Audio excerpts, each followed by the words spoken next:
name is Sabeen Nair. I'm a program manager on the data integration team in CDS. So we have a charter to figure out mechanisms to get data into CDS.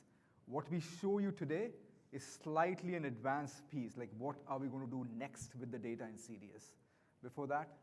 Hi, everyone. My name is Mudit Mittal. I'm engineering manager for the data integration area.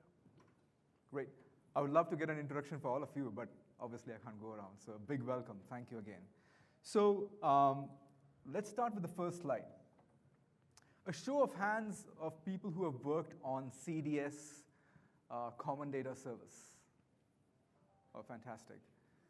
People who typically work on Dynamics 365 for sales or customer engagement. I think it has multiple names. Great.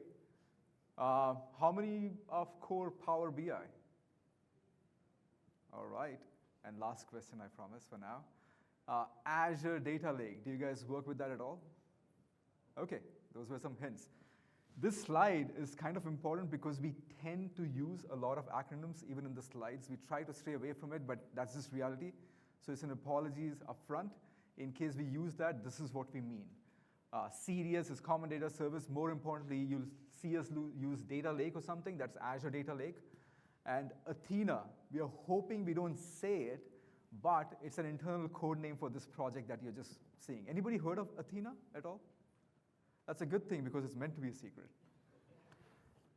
All right, so what would be the session learning objectives? This is something important because you've spent your time here. You're going to spend the next 1 hour with us, so you want something to get out of it. We're hoping you get why we build what we build. I think that's the fundamental thing. Like, why should you care for yet another thing that we as Microsoft is building? So I'm hoping you get that, and how and what you do with it is something you want to take away. Second is, it's not magic. There is an architecture beneath it. It's something we want you to understand. So we are here. It's a very early preview. Typically, in MBAS, we come and talk about what's coming right today, announcing today. This is a very early preview because something we've been very excited working on for the past few months. So we want to just give you a very early preview. And finally, a roadmap. So where things become real, when can you start working on it? When can you start previewing? And when is the GA date? So we'll start with what problem we are trying to solve. So customers tell us that they want to figure out how to gain insights from the data in CDS, or Common Data Service. How many of you are interested in that piece or have tried something before? OK? So when we were given this problem, like obviously we go talk to some customers. We try to talk internally as well. The question was, one, we have to figure out ways of enabling analytics on the entities in CDS. How do you enable analytics on the CDS data? How do you operationalize that to make it usable? How do you make it happen? Second is, how do you run analytics on a transactional database like CDS? I know CDS is expanding. There are other pieces they are adding. But at the very core of it is a transactional database. Now, you don't run analytics. You don't run reporting directly on the database. It's an expensive place. It's a kind of a place, statement of record. You can't just run it directly on a transactional system. Of course, there's a question of scalability. How scalable, even if you're able to run it, how scalable can it be? So these are some of the pieces that we started out before we started building this service. Let me just elaborate a bit on it. So how many of you have heard of these AI apps? I think James may have announced it today as well. Sales Insights, Customer Insights. It used to be called Customer 360 before. And AI Builder, I think that was a big announcement today. All right. So think of first-party apps. And this is one of our customers that we are working with. So if you are a Sales Insight customer, or if you are a customer who's like, say, a sales manager, and your goal is to find how is your team doing? Are they going to make the quota for this year? How many leads are going to get converted? So some of those pieces, I'm not a Sales Insight expert, but I've come to learn that some of those pieces are what Sales Insight AI app is going to give to you. So they have the algorithms that they'll run for a lead scoring and whatnot and magically give you that. Customer insights. Customer insights, the fundamental goal that they have is like, we want to provide a 360-degree view of a customer. So they want to plug into the transactional pieces, understand what data is being exchanged, and they want to tell you, hey, this is what a 360 view of a customer looks like. An AI builder, trust me, I'm just like you, I know very little about it, but AI builder is supposedly a platform, a prediction model that all these apps that I just spoke about is going to use. So what's common about all these three apps is they want to do something similar. They want to run something on the CDS data. So they have the same problem. How do you run analytics on CDS?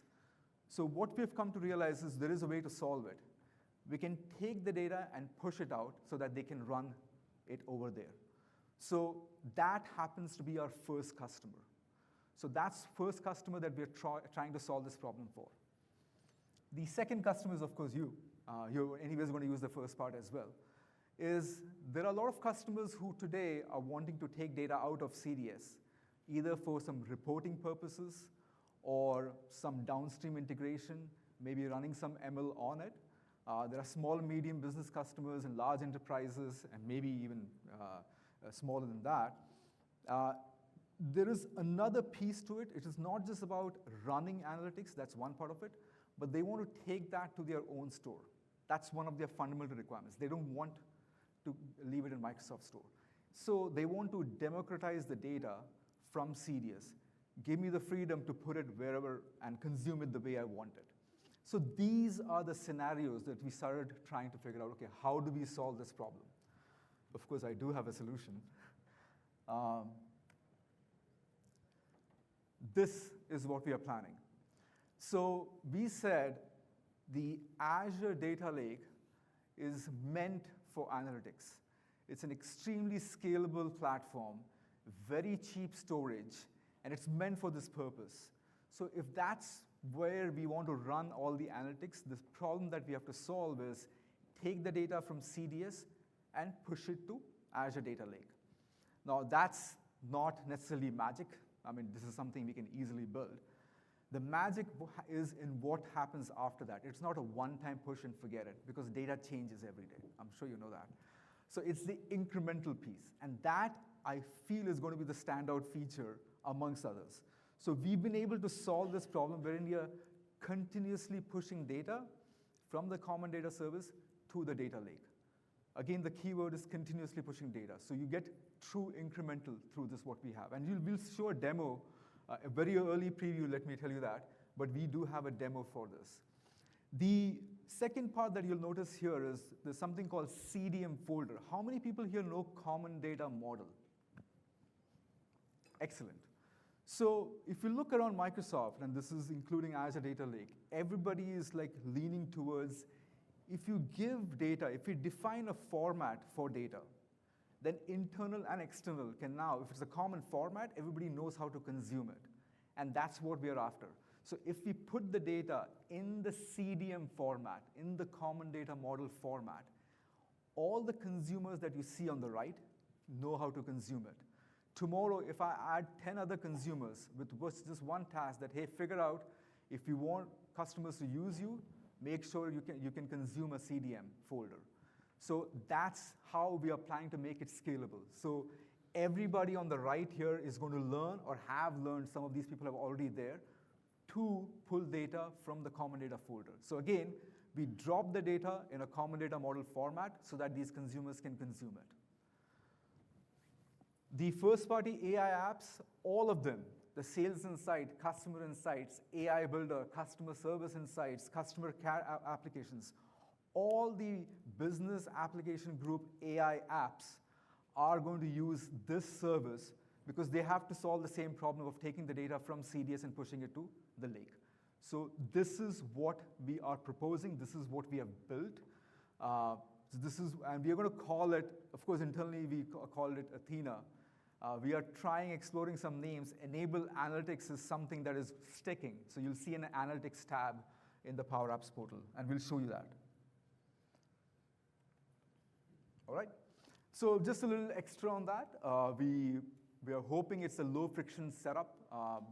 very quick UI. We'll show that in a demo very quickly. At a very base, you're going to connect or link your CDS environment to the Azure Data Lake.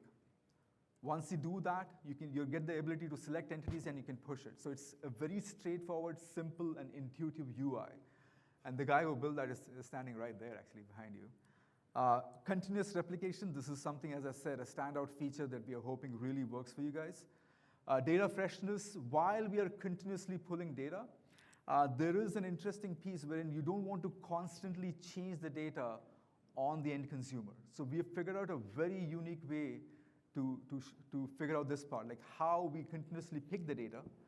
We have some SLAs of less than 1 hour, you should have all the data, but how we kind of mask it from the user, how we provide it on a regular basis. Managed lake, bring your own lake. So the part that you have to understand is, when I spoke about the first-party apps, all those guys, that would be a separate lake. They'll use one single lake, which is managed by Microsoft, and they provide you that 5x5 experience, a very cool 5 minutes to wow experience that we're going to provide. But we are going to help you to connect the CDS environment to your own lake. So when I ask people how many people have worked with Azure Data Lake, we know there are people who have been working on their own lake. So if there is an audience there, why would they want to work with the Microsoft Lake? So we are giving that flexibility that connects CDS environment to an Azure Data Lake, and we believe this is just the beginning, and it's going to start evolving from here about the possibilities that we'll light up through our service. And one-on-one mapping. I mean, we are not supporting transformations today. It's not a limitation based on the conversations we've had with customers. This seems pretty straightforward because once in the lake, you can transform the way you want it. So this is what we propose, and I'm going to switch over for a demo. Cool. So thanks, Sabeen, for kind of setting up the context. What I'm going to demo today is the analytics tab in the Power Apps portal. So this is the Maker portal, web.powerapps.com or make.powerapps.com. This is the place where you go, first select your environment, and then you see your entities. You can make Power Apps, you can make flows, and in this place inside the data tab, we have added analytics tab. Okay. So as Sabeen said, this is kind of like an early demo. You won't be able to kind of see that tab today if you go, to the Maker portal. So please don't try that. Too early for that. Okay. But what I'm going to demo is actually real production bits. So it's not hacked up on my local box. It's some special, whitelisting which we have done for demo, and this is sitting in production. Okay. Now, before I start, the first thing I want to kind of show is I have a CDS environment. I want to specify the details of the lake, data lake, where I want to push the data. Okay. I will click onto link to data lake. Now, by default, what we do, we're expecting a CDS admin is going to come and attach the lake, and then the data is going to continuously flow. But what if, my Azure subscription, yeah? Sure. Oh, sorry, I didn't get that. Is it better? Can people in the back see it? Yeah? Perfect. Awesome, Okay. thank you. By the way, I have the same problems. Yeah, he was complaining that even I can't see this. Okay. So, where we were I'm a CDS admin trying to set this up, but often what happens, my credentials or my tenant for CDS are different than the credentials which I want to use for the storage. Okay. I have Azure subscription, but it's in a different tenant, or it's a different, cred. Now, if it is the same, user, I can just press next, but for the sake of demo, I'll show, how I can select a different account. Now, if you look at this, the tenant is Microsoft 339, but the Azure subscription I want to use is from the Microsoft tenant. So I'm going to specify different username. Okay. It's doing the multi-factor auth. Perfect. Now it's going to change the user context to my Microsoft ID, and when I press next, it is going to pull Azure subscription and the other details for that user. So we don't want you to specify the details by remembering the subscription IDs and all those things, you can conveniently look here and figure out the Azure subscription name. From the name, you can pick the resource group where the storage is. Okay, and then you can pick the storage account. Now, before I press next, this is an idea which we have been kind of debating. How many of you would like to create the storage on the fly rather than specifying these details? Okay, All right. quite a few. Okay, so I'm going to press next. The next step after specifying the storage is what entities do I want to push to the lake? Okay, these are the CDS entities, whether they are standard entities, custom entities, pretty much all entities would show up here. Later, we're going to talk about, which kind of entities can be pushed. Obviously, there are some prereqs for the entities to be, pushed to the lake, but that we're going to talk in detail later. I'm going to pick account, and let's pick one more entity. Yeah, good question. So the question was, is there a search? Yes, there is going to be a search when we preview. This is like very early prototype. Okay. There is also, kind of interesting thing, like often we get feedback whenever I demoed this internally. One was search, the other thing was, is there some sort of grouping by scenario? Yeah. Can I select every entity which is related to sales? Or can I select every entity which is related to field service? Absolutely, like by the time we go out, we would have those kind of things. In fact, it came in as a combination with the search, that, hey, Yeah. is there a search? How about we provide scenarios? It's a So great one more point. question. Yep. I'm just helping out the developers that have been arguing. He's right there. Yeah. Yes. Is there any limit how many entities I can push to SageMaker, or can I just like hundreds of them? Yeah. So, is there a question is, sorry, is there a limit to how many entities I can push to the lake? The engineering manager is right here, but I can tell you there is no limit, but he might say something Okay. actually. So, we'll talk about the architecture. At that time, I want to kind of answer that question. So when you think about, nothing comes for free. It's reality, I can sell it like, hey, you can enable all entities. There is no impact on your CDS system. Obviously, we are pulling data from that system. So there is going to be impact on that system. There is an impact on your data lake as well, like how much data you want to push. Okay, so we're going to talk about limits. We're going to talk about what are the prereqs and the architecture, detail architecture. So that helps you to decide what you want to push versus not.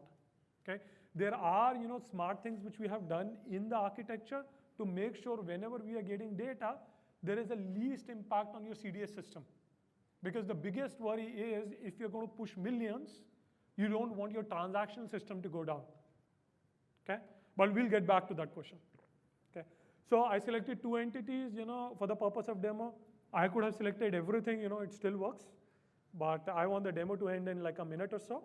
So this early demo at this point, this configuration experience is actually a little slow. What it is doing is it's subscribing those entities, going to CDS, saying like, hey, I care about, changes in those entities. Make sure you give me, those changes. And then the other thing it is doing is it goes to your data lake, the data lake which I chose in customer subscription, and it would add necessary privileges and roles, if I have to be technically correct, for Athena to go and write data to it. Okay. In this case, if you see, the user which I used to connect to lake was a user who owned that data lake. But then when we push data, we're not going to ask that user to keep on pressing that button. It happens behind the scene. So for that purpose, what we do, we make sure the service has necessary, kind of access to it. Okay. Now I can go, define multiple lakes. For the demo, I'm going to do one. If I click on this lake, I would see the details of the entity. I would see, how the data is flowing. Is it completed or not? Now in this case, it was so quick, the initial sync is already done. Okay. Now I would start, from Storage Explorer. Okay. How many in the audience know about Storage Explorer? Okay. That's just like a quick way to see the data in Azure Storage. The other thing I want to call out is They can't see it. that for the purpose of demo today, I'm not using Azure Data Lake Gen 2. I'm using Azure, Blob Storage. And do people know the differences? No? Okay. We'll talk about that as well. By preview, we are, kind of committed to land it in Data Lake Gen 2. And we're going to talk about what are the reasons, why we're not showing in Gen 2 today. Now, I know a lot of people won't be able to see this. It's fine. It's just to tell you, the files were written now, okay? The way we want to show you the data is Power BI, okay? I have created a data flow in Power BI which is tied to this storage, and I have this, nice Power BI report which is looking at the won revenue, win count, win rate, actual versus estimated revenue, accounts and all, okay? Okay, standard Power BI stuff. I'm going to refresh this. When I refresh this, what is going to happen is going to connect to the storage and read the data from there. So it's not reading the data from CDS, it's actually reading from the storage. Okay? Yeah? Yeah. Is this through the attach a CDM folder feature? Yes. Okay. So I'll repeat the question. The data flow I created, how did I create it? Did I use the create and attach folder, which is there in the powerbi.com?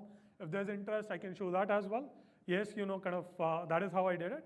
Now, if you look at this, there is some won revenue, some win count, bunch of stuff. Okay. Now, I know you have to trust me that the data actually came from that CDS instance, but to kind of make you guys more comfortable and show you more, like what happens when your data continuously changes. Okay, we want to demo that piece as well. That'll prove what I did was not like kind of cheating. Okay, so if you look at this this particular chart, it shows won revenue versus the estimated revenue. Okay, and there is 172K of revenue which we actually won versus estimated is so small that you cannot even see it.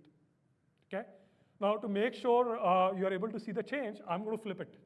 I'm going to reduce the won revenue to too small and estimated revenue to kind of too high. The other thing I'm going to do is at the bottom, if you see this one, this kind of empty. What this chart is showing, it's showing accounts by industry. This is the standard accounts in CDS.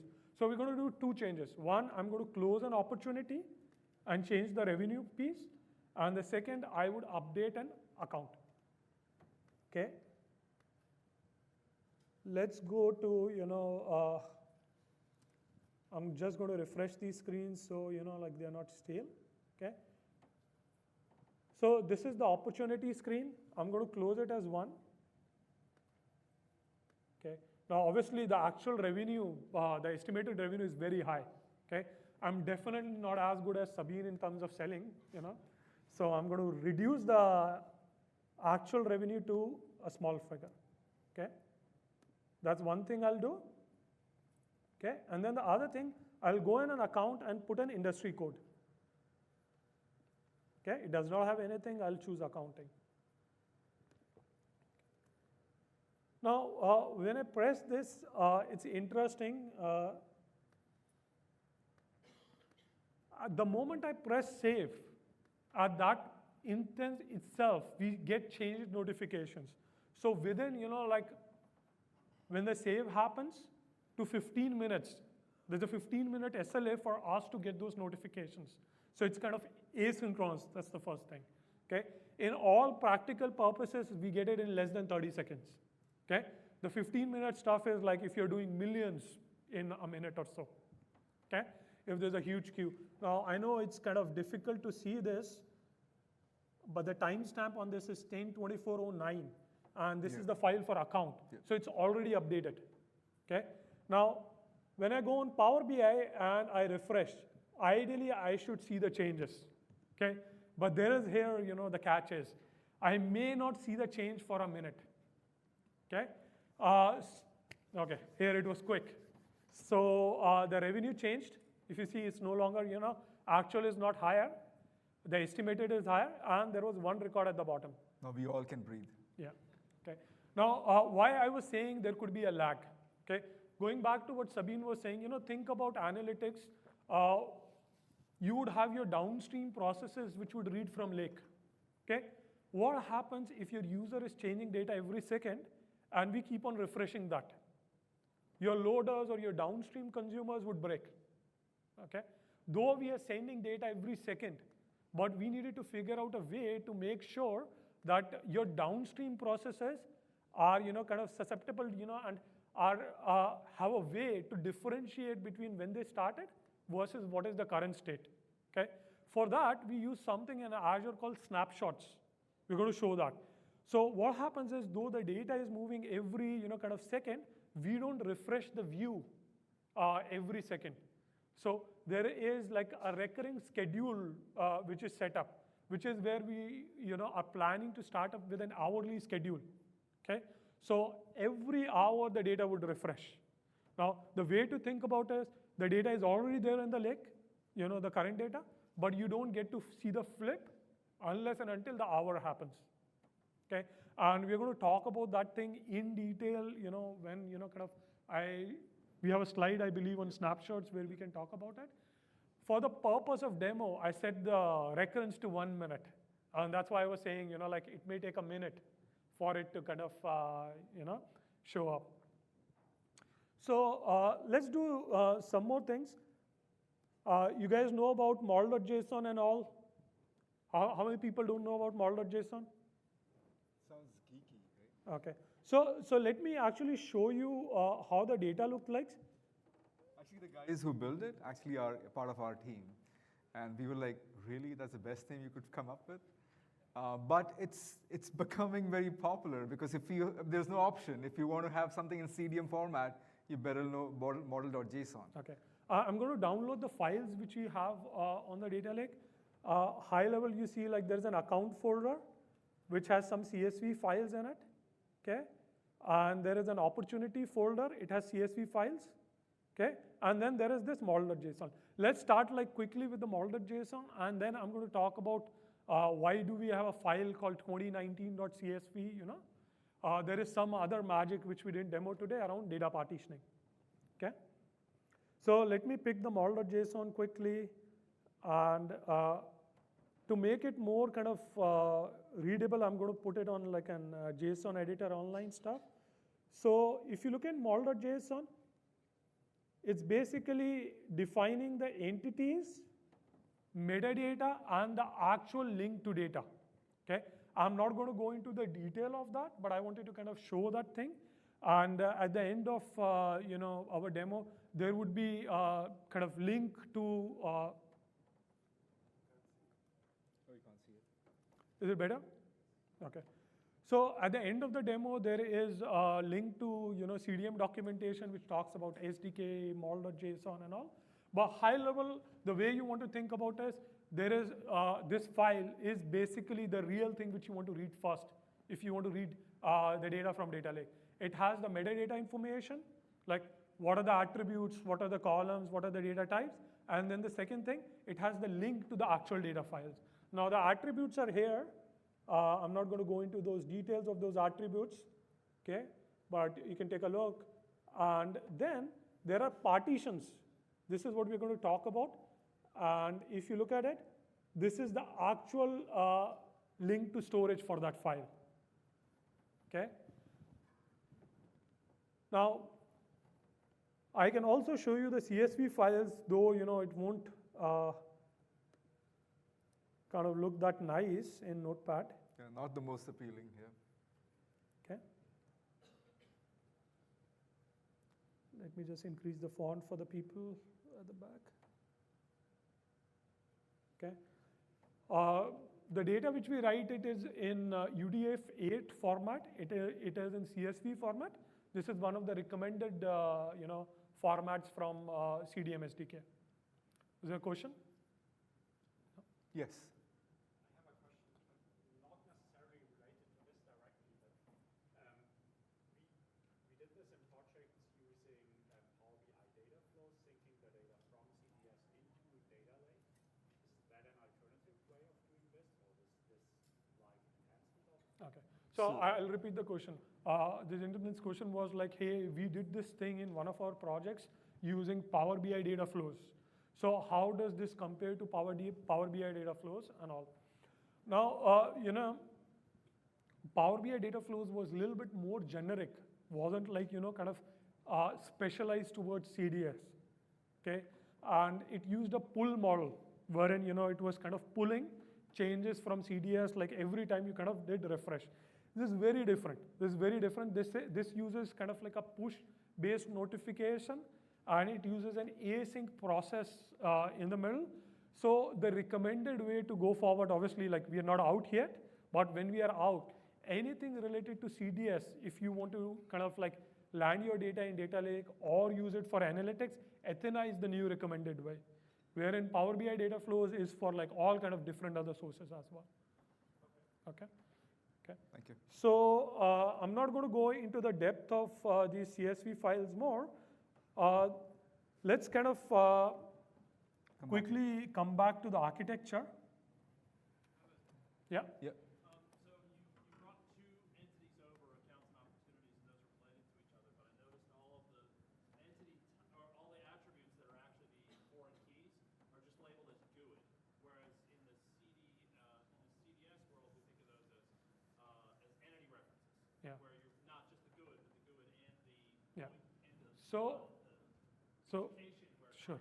So very good question. His question was like, hey, you landed two entities, accounts and opportunities. You know, we know those are entities are related.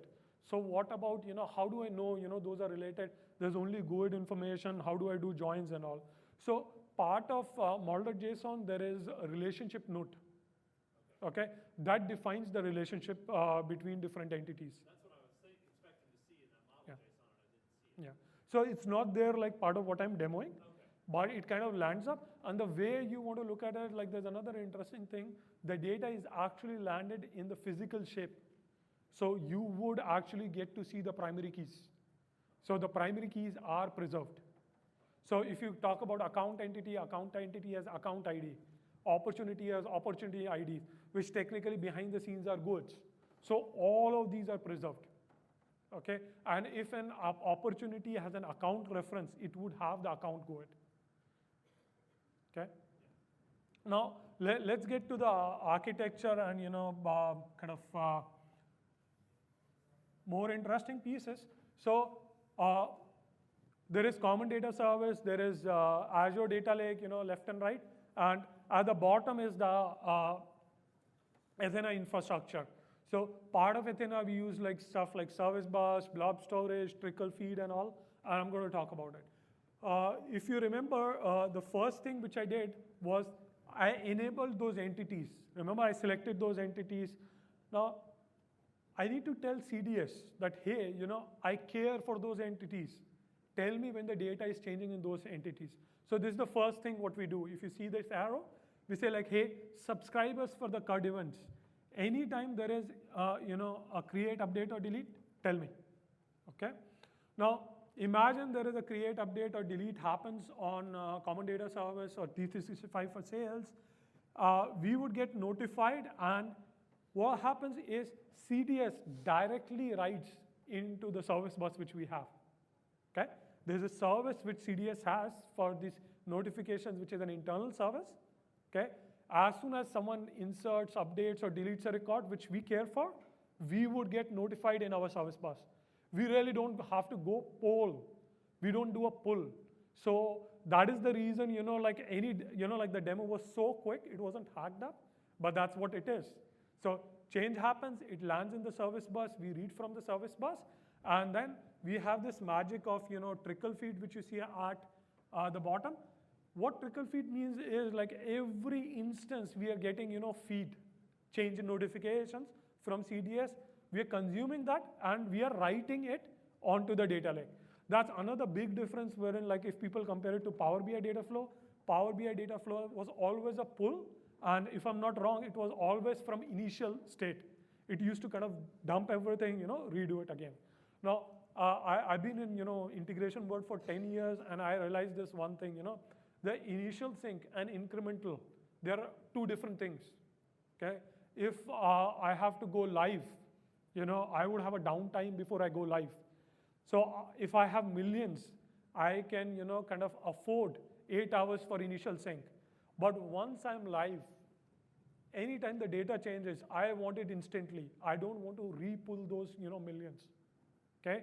So which is why we, kind of spend a lot of time doing incremental in a different way, which would scale at, kind of bigger scale, okay? Now, and obviously there's a lot of magic. People who have worked with Azure Data Lake, it's very good for reading data at scale, but it's not like SQL or SQL Azure where you can incrementally write data. Okay, it provides kind of highly scalable read stuff. Write is also there, but it's definitely not database. So the magic which we do is at record level. It's very similar to SQL. So when the data changes, we are not throwing the full file. We are just updating the file. So internally in Athena, we have kind of intelligence built like an index management system, which tells us like where in the file actually we need to go update the record. Okay, so instead of rewriting the full file, we know where to kind of go peek and kind of update the record. Now, before I go there, there was like the question before, like, can I enable all entities? Okay, I mean, technically you can. If you look at the architecture, you can enable as much as you want. Now, what is the downside? There is one queue. Okay, if you enable everything, everything is changing at a very high rate.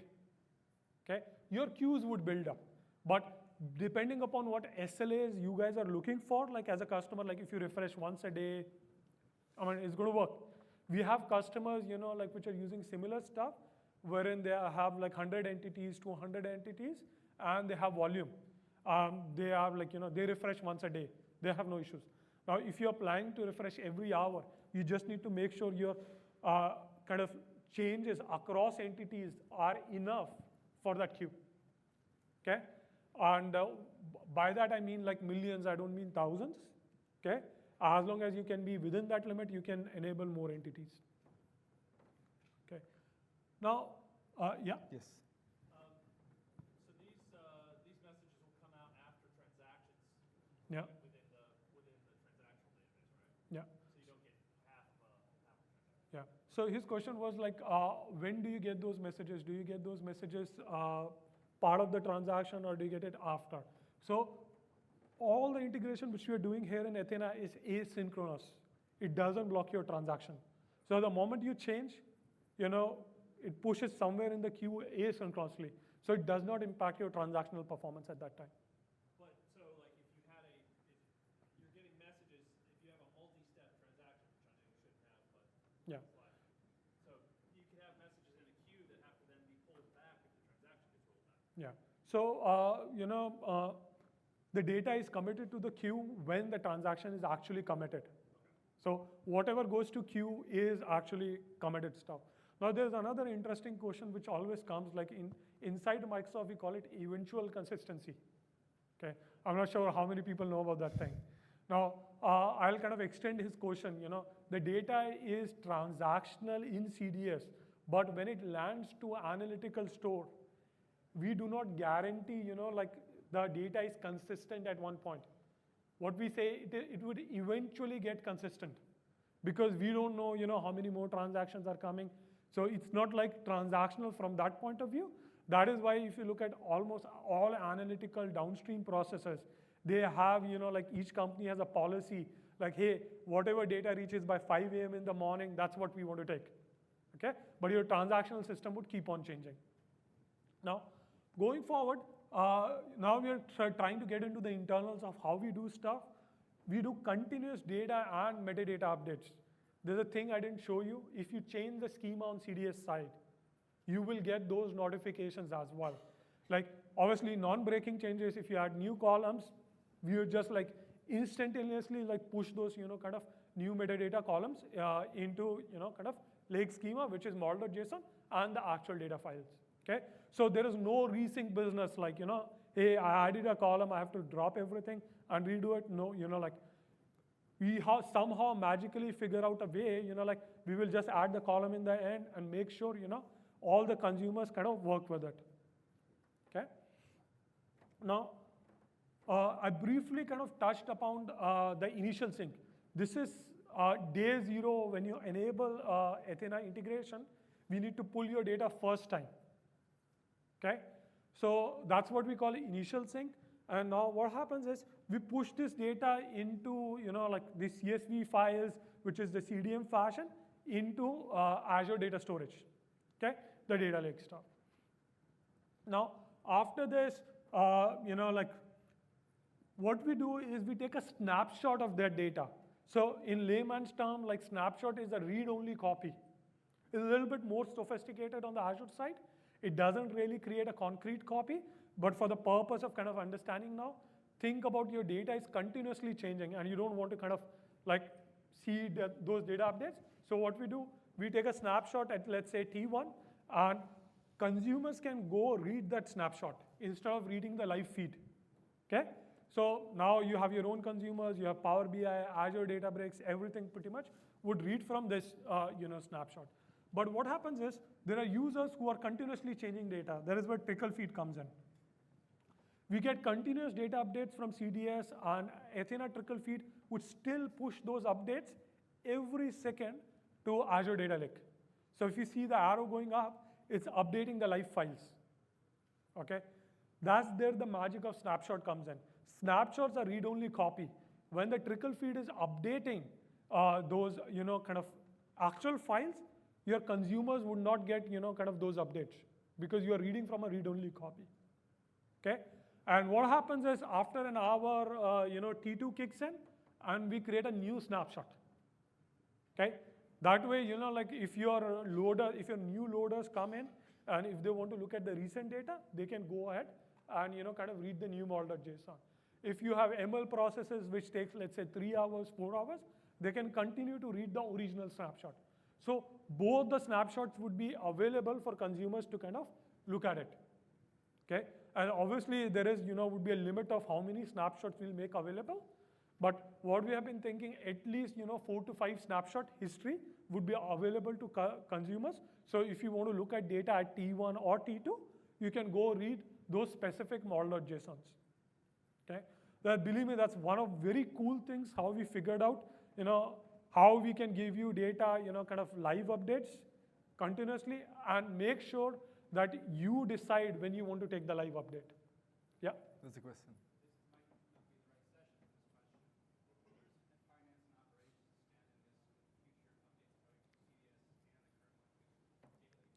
Okay. Coincidentally, we work on that as well.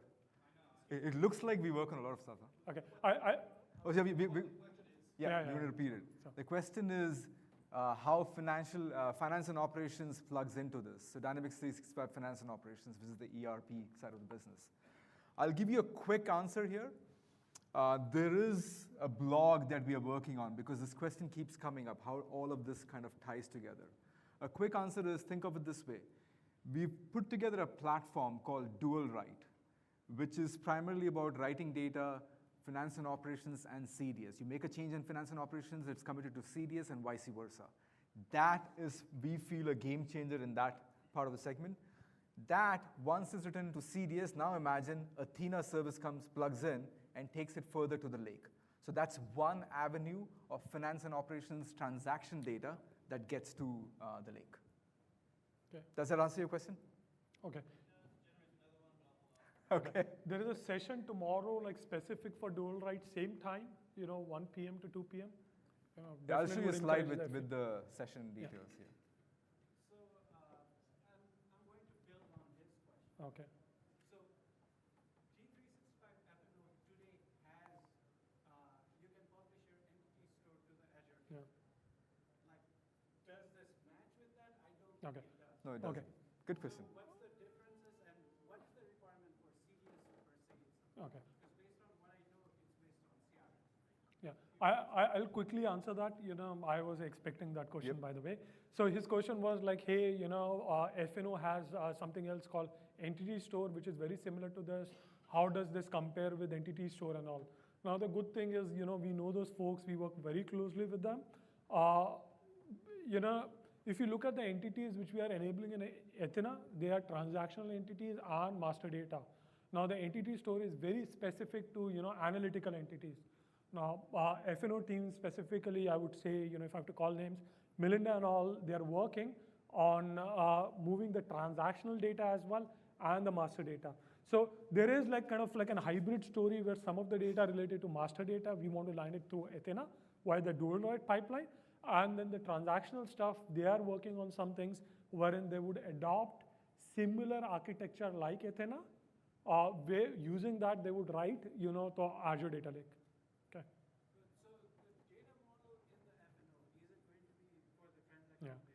data? Is it Yeah. CDM based or is it data engineering? Okay. I would actually, sorry, but I would say let's hold on the FNO questions Yeah. because the audience is not purely FNO. I'd love to answer that off stage if it is okay. Okay. And give us a couple of weeks. Expect a blog on this from Melinda and or I. Yeah. So You we also will had a put question? something together.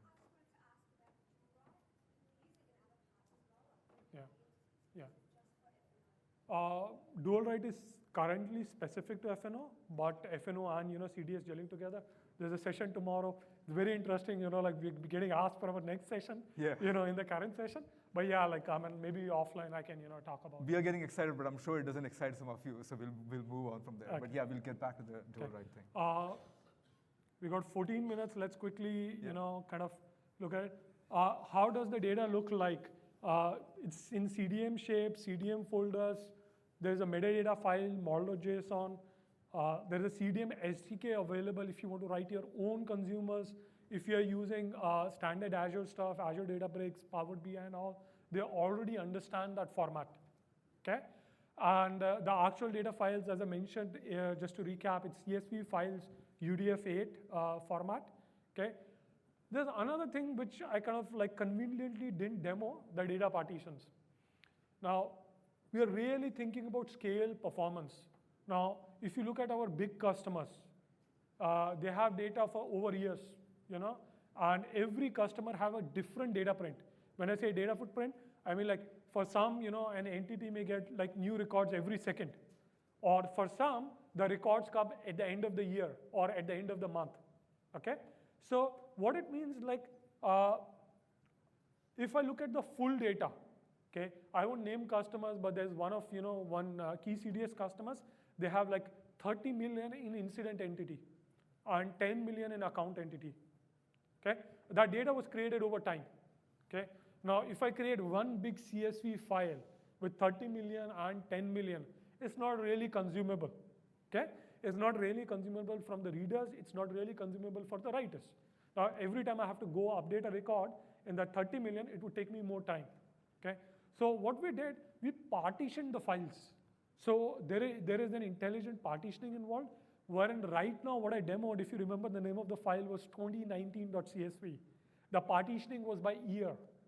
So if there was a record which was created in 2018, there would have been a separate file. Okay? If there was a record in 2017, another file. Okay? Now, the good thing is, it's not just hard-coded to year. So we are working on an algorithm where dynamically we can figure out by entity, by the kind of data in it, to change it to month, to change it to days.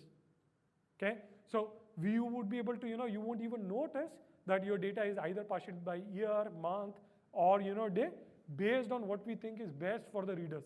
Okay? The way you will figure out is the model.json.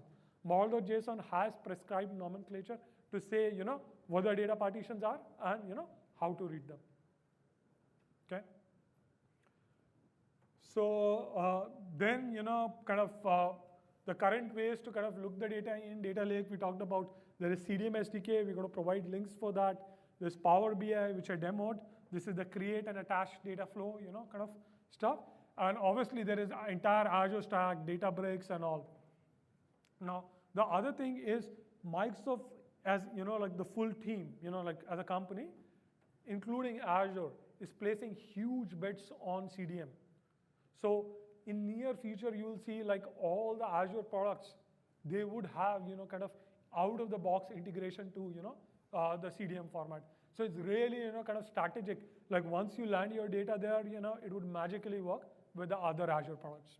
And if you're, regardless whether you're an FNO customer or a CDS customer, there are a bunch of common data model sessions that you definitely want to attend. And I'll show that in a slide of ours. Okay.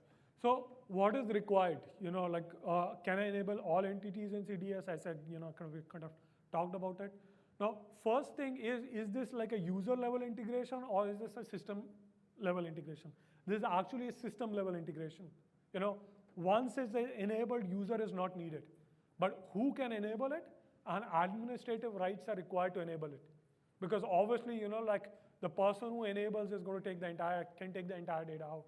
So that person needs to be admin, but once he grants that access, there is no, kind of specific permissions required. Then the other thing is the entities which you enable, they need to be change tracking enabled. That's one requirement. If you go look at, the CDS schema, there is a way to specify like, hey, I want to enable this entity for change tracking. What it means is they would track all the changes, okay? And the second requirement is the created date time need to be on that entity, okay? Any guesses why we need created date time? Okay, for data partitioning. I heard like one of the gentlemen said it right, okay? Now remember, like we have to do intelligent data partitioning. We need to create files by year or month. For that, I need the created date time value. If the entity itself does not have created date time, which is very few entities in CDS, okay, that have a problem. But for all real entities, I'm kind of expecting that would be kind of a non-issue. Now on data lake Gen 2 side, what is required? So a lot of you know about data lake. There is like a flag when you create storage called hierarchical stuff. That is what is required. That basically high level is the difference between Blob and Gen 2. Okay. Remember I said like I'm demoing today with Blob, but we'll preview out with Gen 2. Okay. The reason for that is there are some dependencies on the Azure Data Lake theme, which we are waiting, okay, which are going to land up in July. By the way, that's one of the reasons our preview, is kind of, targeted for July. And I know, like I'm a spoiler, Sabir had that thing. I told it before time. And then obviously there is some, user who's enabling it needs to have access to that storage as owner, so that, we can use users, kind of credits to grant access to Athena. Once user gives us that permission, we go, kind of stamp our Athena stuff, and then we, kind of make sure Athena is owner and, kind of storage blob owner, 2 roles, okay? Now, usually people tend to ask like, can you see data now in Lake? Like as a human, I cannot, like that's a service which has access, and we don't have, kind of runtime kind of access to those things. But yes, like, the service would be able to read and write data to the data lake. Now, with that, I'm going to switch to Sabine, who will talk about what is coming in preview, deadlines and all. So I'll take this home really quick so we can open up for questions after that. So in preview, and I'll talk about timelines as well, tentative timelines. Operationalized entities for analytics, this is what we talked about early on. Of course, replication of entities to the data lake. As I said, initial and incremental. These are some of the key things that we want to light up, especially the incremental part. Simple and intuitive UI, rather than me saying it, I'm hoping you found it simple and intuitive. What we didn't show you is something that is in the works, and I'll give you a very early heads up. We want to be kind of in your face in a nice way though. So Analytics tab is one way you can do it. We will plug in somehow to the entities page. So in the Power Apps portal, under the data entities, what you're very much used to, there will be something which says enable analytics. That's what we are going for, wherein you can pick entities because you're already there. So you can individually pick entities, select entities, and just push it to the lake. So that's another piece that we are working on. Support for standard and custom entities, of course, create, update, and deletes. And as I said, as Mudit was talking about, continuous snapshot updates. This is one of the, again, a standout feature. Timelines, tentative. I forgot to put the word tentative even when I was reminded. So tentative timelines are July. By the end of July, expect a preview from us. Of course, the next question is how would you sign up for it? So before we go there, we are, like if you look at everything in the business application group is focusing on an October GA, and so are we. Clearly, it's a mandate that has been given to us, so we obviously are going to do that. So think of July and October endish when you will get this to GA. So July and preview and October endish. And between then, August and September, we'll start lighting up more features. Session takeaways. I hope you believe that this has been covered. So there is no magic. We did show you the architecture for it. I hope you're informed of why we build what we build, that is enabling analytics on CDS data, and the roadmap of what's coming and what's coming in preview, actually, what's coming next. The takeaway, this is what I think everybody should take a picture of. You want to write it down. If you are interested in signing up for a preview for Athena, I couldn't get away from that name, is athenapreview@service.microsoft.com. Drop us an email. The magic is the 3 people here who are actually on that alias, so one of us will respond and get you into a preview program. Expect a Yammer group, a private Yammer group, wherein there's a subset of customers testing it. This is how we do all our services. We have a subset of customers test it, help each other, and that's how we get things into preview and then GA after that. So Athena preview at service.microsoft.com. All right? As promised, this is the slide. The highlighted one is where you are right now. But look at the common data model. There are a couple of those sessions. There's an advanced concept of common data model. I would highly, highly recommend, because these are investments. If you're making in the platform, you have to know what common data model is. And I think it's a great topic. I'll let you take pictures. Sorry, I was moving to. Can you highlight the dual write one, like since Yeah. a lot of people were asking about it? Yeah. This is the dual write one, which is BRK3031, tomorrow at 1 p.m., again after lunch, but we will keep it entertaining. We are like the chosen one or something. All right? And finally, thank you. Thank you for being our customers. I hope this was useful, but at the same time, opening up for Q&A. And please evaluate us. 3005 is the session. I hope this was useful for you. Thank you.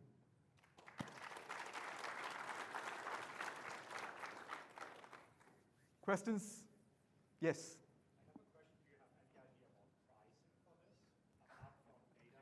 I was surprised how come this hasn't come up. That said, so we work very closely with the platform team. Nothing has been finalized. Expect something to happen. It's a cheap storage for sure, but there is going to be some changes. If there is something they pull behind the scenes and there is no changes, that would be great, but expect some changes to happen. I don't have the details, otherwise I would have shared. Yes? Is it possible to bring in some of the rules, the security rules, business units, and things like that into CRM? Okay. Or am I asking your backlog? No. The great question. I'll let him answer it Okay. because it's come up at least 5 other times now. So It's a very as good long question. as, first I'll repeat the question, is there an ability to bring security rules, business units, and all that kind of stuff, okay? As long as there is an entity defined for it, and that entity is change tracking enabled, and it has created data, it will be possible to move it. So, honestly, we really don't look into the type of data. What we are hooked on, at a platform layer is the entity stack. Now, some of these may be system entities where you can't, change those things. We love to get feedback for those. If those things are not enabled, we can work with, teams inside Microsoft to make sure, there's a path forward for that. Permissions. Like when you do reporting within CRM, everything is security trimmed by the user who's running the report. It doesn't seem like that information is coming over to data. Yeah. So I'll repeat this question. When the data goes to data lake, like you lose the CDS role-based security. Right. Okay, that's like true for pretty much everything in the analytical world right now. I wish we were able to take the security. Yep. Yeah. So, but what we could do, like that's what the gentleman was asking, can you provide us additional information related to security which we could use to infer some of the security? Absolutely. We can work and towards those entities, and please provide that feedback on that preview alias. Yeah. And we'll make sure those entities are available. It's a great question, by the way. It's come up. Like even the internal partners have asked, it's not easy to replicate. It's so hard to explain to people. Yeah. Yeah. They love it once they understand it. Yeah. Thank you. More questions? Yes.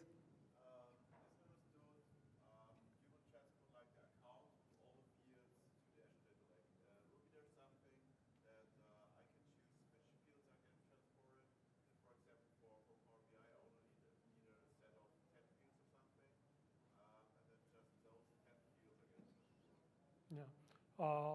I'll repeat the question. His question was like, when we move the data to data lake, can we select the fields which we care for? Or, it's pretty much everything which moves, okay? For the initial preview, it's everything, like you cannot select the fields.